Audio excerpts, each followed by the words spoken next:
নেত্রী শেখ হাসিনাকে হত্যার উদ্দেশ্যে যে গ্রেনেড হামলা হয়েছিল, সেদিন নিহত হয়েছিল আমাদের কিশোরগঞ্জের কৃতি সন্তান আইবি রহমান সহ 24 জন নেতাকর্মী নিহত হয়েছিলেন। সেদিন আহত হয়েছিলেন আমাদের স্বেচ্ছাসেবক লীগের প্রতিষ্ঠাতা বাহাউদ্দিন নাজিম ভাই সহ কিশোরগঞ্জ হুসেনপুরের গণমানুষের নেতা মশিউর রহমান হুমায়ুন ভাই সহ 600 নেতাকর্মী সেদিন আহত হয়েছিলেন। সংগ্রামী সাথী বন্ধুরা আমার,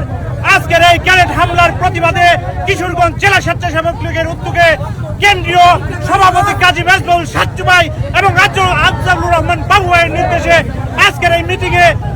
মিছিলে যারা উপস্থিত হয়েছেন সকলকে ধন্যবাদ জানিয়ে আজকের মিছিলে